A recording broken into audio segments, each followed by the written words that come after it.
भारत विकास परिषद का ये दो प्रांत हमारे मुंबई और कोकण दोनों का विलय हुआ है और एक नई रूपरेखा भारत विकास परिषद के माध्यम से मुंबई एवं कोकण बहुत बड़े देश के बड़े शहरों में से हैं। इसके विकास के लिए इसको एक अच्छा स्वरूप देने के लिए भारत विकास परिषद क्या क्या कर सकता है, कैसे कर सकता है, उसके लिए आज टीम का परिवर्तन हुआ है।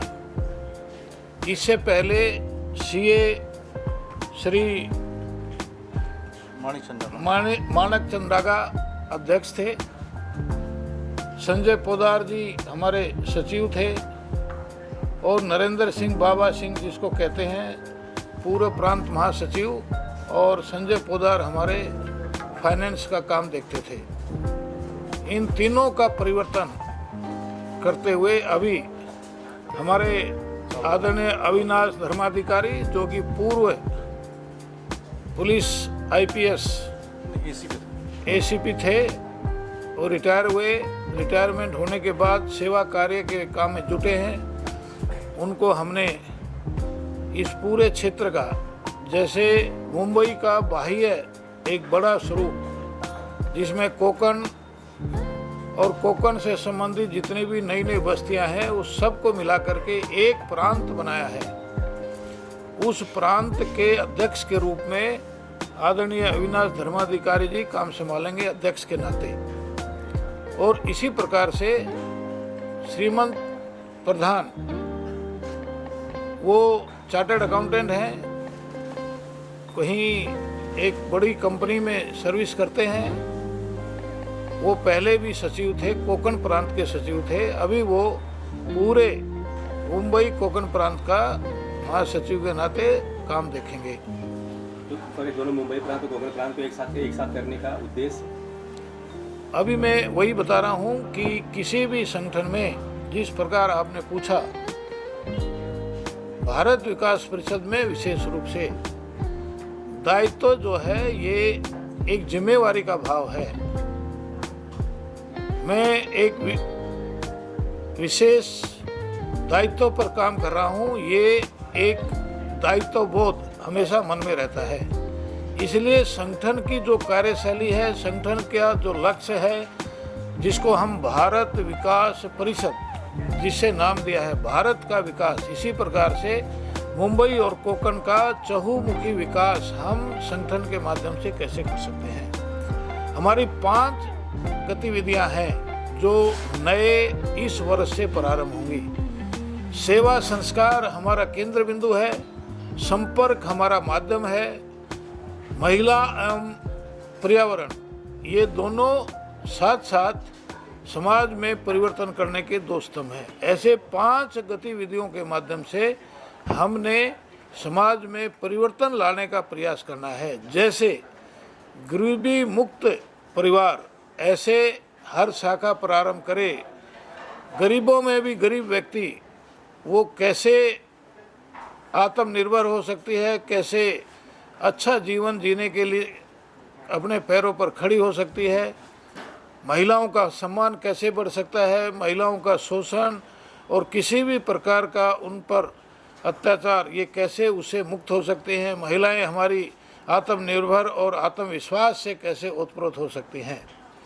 इसी प्रकार से संपर्क के माध्यम से समाज के बड़े बड़े लोगों को, जो कि बॉम्बे हब है, हर दृष्टि से हब है, उनको संपर्क में ला करके समाज के इस नव निर्माण में कैसे उनका उपयोग किया जा सकता है, ये दायित्व बोध है हमारा।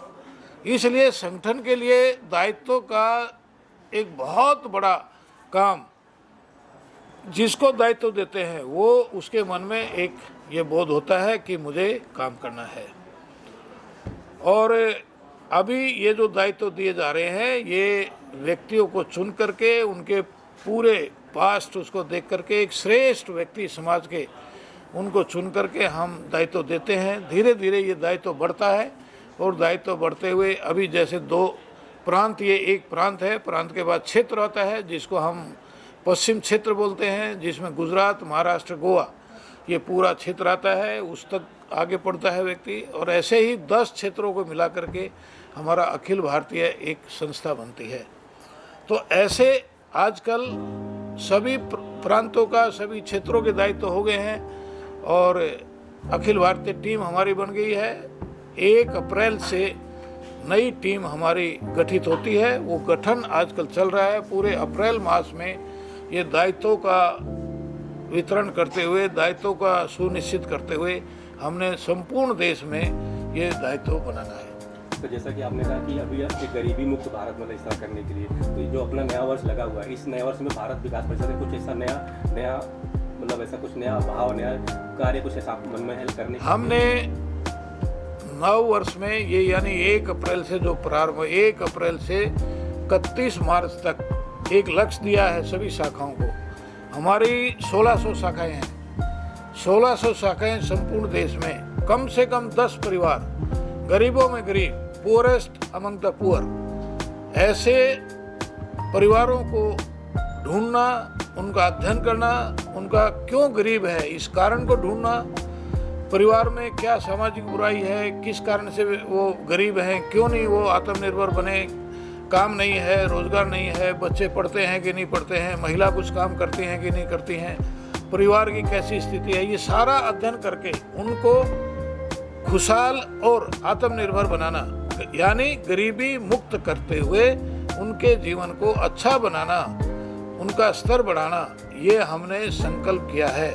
1600 शाखाओं में लगभग 16,000 परिवार होने चाहिए, लेकिन हमें लगता है कि 15,000 परिवारों को हम इस साल यानी 31 मार्च 2026 तक आत्मनिर्भर बना पाएंगे।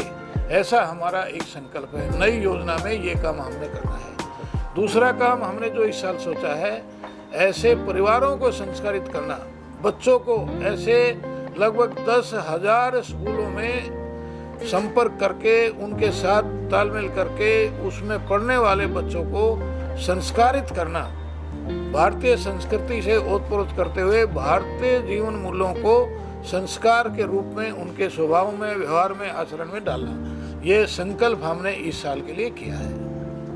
सर आखिरी सवाल सर, नए पदाधिकारी लोगों को एक संदेश के रूप में मतलब उनको कुछ संदेश देंगे जो अपने आज दायित्व ग्रहण करेंगे विशेष। जैसा हम दूसरों को बनाना चाहते हैं, समाज को बनाना चाहते हैं, ऐसा भारत विकास परिषद के प्रत्येक सदस्यों को स्वयं बनना। मैं संस्कारित होऊंगा, मेरे अंदर संस्कार होंगे, मैं अच्छा होऊंगा तो मैं 10 लोगों को अच्छा बना सकता हूँ। पहले मैं ही अपने अंदर कोई परिवर्तन नहीं आया मेरे अंदर, और मैं ठीक से नहीं सोचता हूँ समाज को कैसा बनाना है, कैसा करना है, ये मेरे अपने जीवन में गुण नहीं है तो बाकियों को नहीं कर सकते।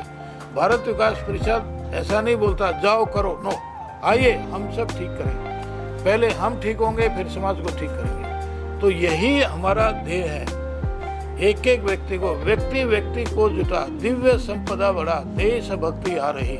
जिस प्रकार से देशभक्ति आ रही, उसी प्रकार से संस्कारों की एक लड़ी यह प्रत्येक व्यक्ति के जीवन में आए, हमारे सदस्यों के जीवन में आए, फिर सदस्यों से समाज के जीवन में आए, ये हमारा हेतु है।